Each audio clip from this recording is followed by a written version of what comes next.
Ellen had always found solace in running.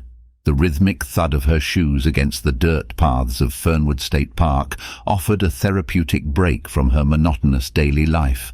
The tall trees, their canopies intertwining, provided a natural respite, their rustling leaves whispering secrets of old. On that particular day, an overcast blanket dulled the world, and the forest seemed quieter than usual. A little over 3 miles into her usual circuit, Ellen felt an unfamiliar dizziness. Her vision blurred, the sounds of the forest grew distant, and she felt a cold sweat breaking across her forehead. Trying to slow down and catch her breath, her legs betrayed her, giving way beneath her. As darkness encroached on her vision, the last thing she remembered was the sensation of being watched. Awakening with a start, Ellen's senses were immediately assaulted by the pungent smell of dampness and decay.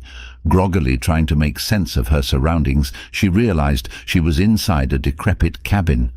The moonlight seeping through the broken slats painted the room in eerie silhouettes. As her eyes adjusted, the horrifying tableau before her became clear. Around her were others, bound, some barely alive, their groans echoing her own terror, while others were unmistakably dead, contorted in grotesque poses that told of unimaginable torment. A cold shiver ran down her spine as a low, monotonous hum reached her ears. Turning towards the sound, she saw it, a massive creature, its hulking form covered in matted, dark fur. Towering over the room, it had an oddly humanoid shape, but its grotesque features were anything but human. Fiery red eyes glowed menacingly, and atop its head 2 twisted horns protruded, giving it a devilish appearance. The creature seemed engrossed in some macabre craft, working diligently at a bench littered with what Ellen could only deduce were human body parts. Tools and instruments of torture lay scattered, and every now and then the creature would pick one up, making adjustments and modifications to its grotesque creations.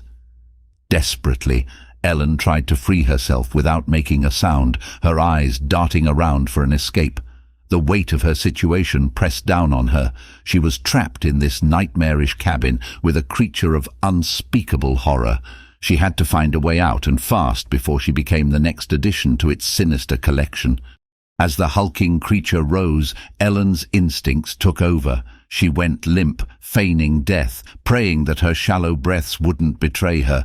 Even through her closed eyes, she could sense the beast's movement. The echoing footfalls told her that despite its massive size, it moved with an unnerving grace. The acrid scent of blood grew stronger, a nauseating reminder of the monster's grisly table. With every ounce of her willpower, Ellen dared to peek, witnessing the morbid creation process. Parts of victims were crudely fixed upon elongated staffs, which she now realized weren't just decorative, but held a far more sinister purpose. The creature then approached a body suspended grotesquely from one of the cabin's walls. The air grew cold, and a chilling silence permeated the room, broken only by the creature's deep rhythmic chanting. The words, if they could be called that, were like nothing Ellen had ever heard, inhuman, distorted and dripping with malevolence. The body began to convulse, and a heart-wrenching scream pierced the silence. The creature, unflinching, held the glass jar beneath the suspended body's head. To Ellen's horror, she saw a shimmering, ethereal mist, the very essence of life, begin to stream from the victim's mouth, pooling into the jar. This was no ordinary monster. It was a harvester of souls. With the jar now glowing dimly, the creature ambled back to its gruesome workbench. The same chant resumed, its cadence even more fervent. Ellen watched, frozen in terror, as the mist was released from the jar, flowing into one of the staffs. The wood pulsed with an otherworldly light, absorbing the soul, binding it. Suddenly, a realization struck Ellen like a bolt of lightning. These staffs were not just trophies, but weapons, vessels of captured souls that likely augmented the creature's dark power. She needed to escape, not just for her own sake, but to warn others of the abomination that lurked within Fernwood State Park. But how? With the creature engrossed in its vile ritual, Ellen began to plot her escape. The window behind her, though small, was possibly her only chance. She would need to move silently and swiftly, for if the creature noticed her, she'd become the next soul imprisoned within its twisted arsenal.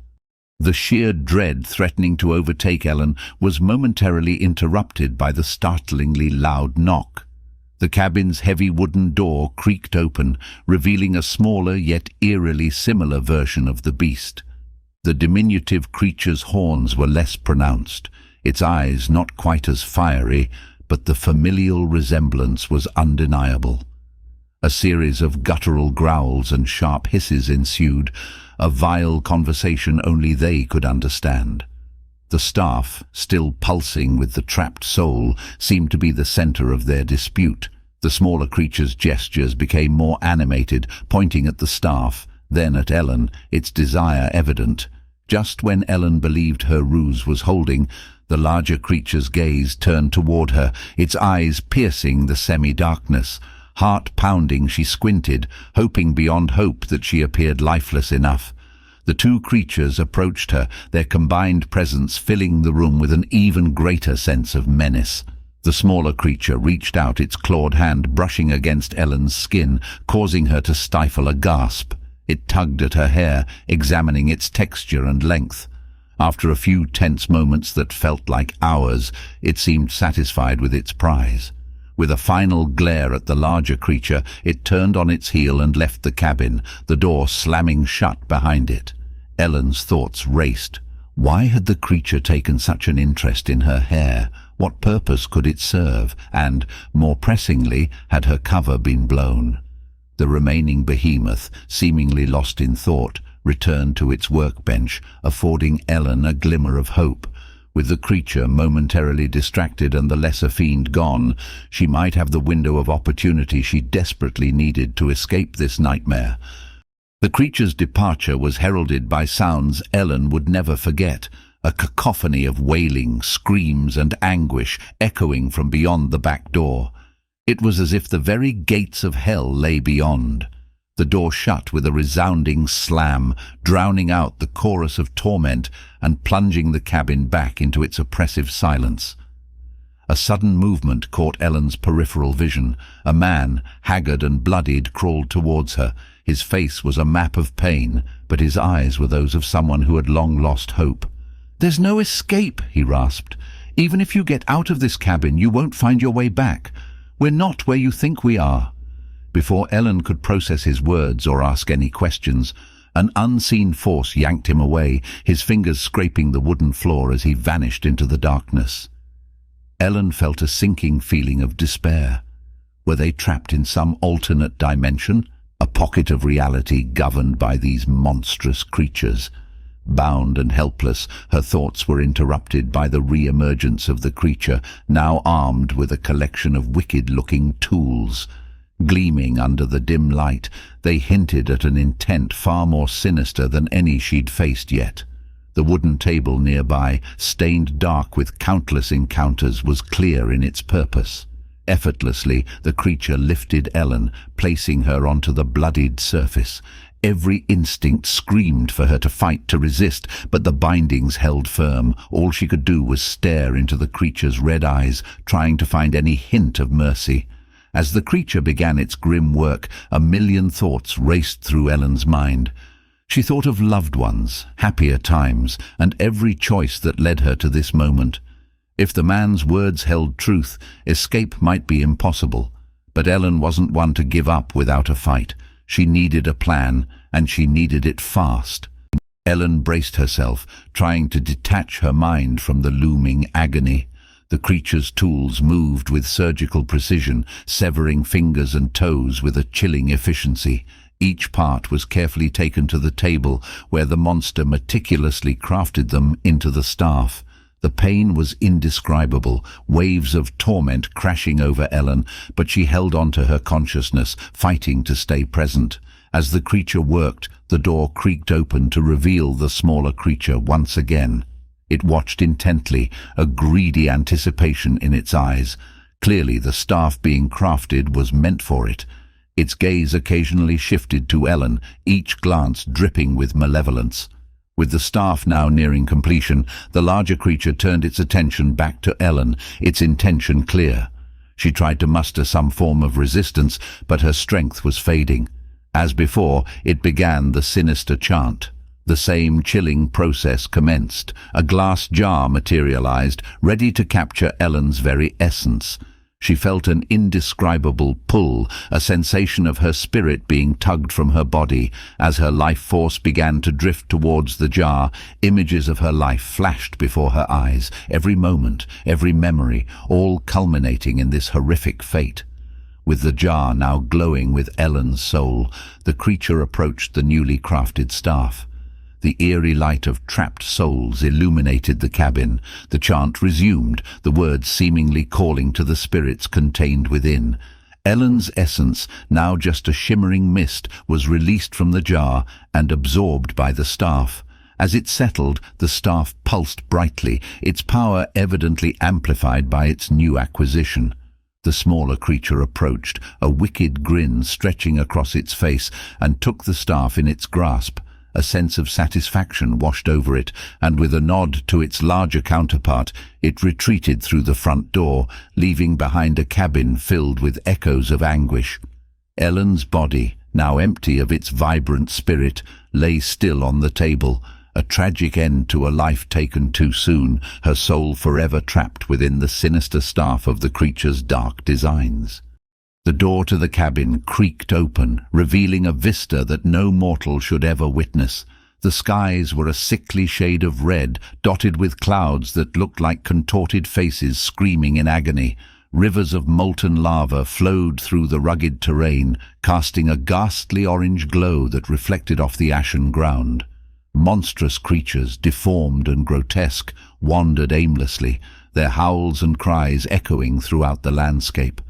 Towering, gnarled trees devoid of leaves stood sentinel, their bark appearing to be the very skin of tortured souls. Occasional gusts of wind carried with them the scent of sulfur and decay, and the temperature fluctuated between searing heat and bone-chilling cold. As the smaller creature stepped onto this hellish plain, the cries of the damned filled the air. Tortured souls reached out from the rivers of fire, their skeletal hands grasping at nothingness, while twisted beings, neither fully beast nor man, roamed, serving as enforcers of this infernal realm. Ascending a steep incline, the creature reached the apex of a hill, which provided an unhindered view of the vast burning valley below. Infernal towers, constructed from the bones of the condemned, dotted the landscape, and winged beasts circled overhead, their shadows darkening the land below. At the very center of this accursed valley stood a colossal black throne, pulsating with dark energy and surrounded by a horde of sinister entities. Holding the staff aloft, the creature let out a triumphant, eerie cry, a warped version of Ellen's voice, which sent shivers down the spine of every being in that realm. "Finally a soul to take me home," it proclaimed. From its back, immense bat-like wings unfurled, each flap creating gusts of wind that blew away the soot and ash from the ground below. With a powerful thrust, the creature took to the sky, leaving the valley and its horrors behind. Ellen, now trapped within the staff, became an eternal witness to this macabre world. Every scream, every plea, every tear, she heard them all. The vivid memories of her life on earth seemed like a distant dream, overshadowed by the unending nightmare of her new reality. Why, she thought, what had she done to deserve such a fate? This question, unanswerable and haunting, would be her companion for all of time, a reminder of the inexplicable cruelty of the universe. And so, in the heart of darkness, surrounded by malevolence and despair, Ellen's story came to a close, her soul forever imprisoned, her existence reduced to a mere whisper in the endless cacophony of hell.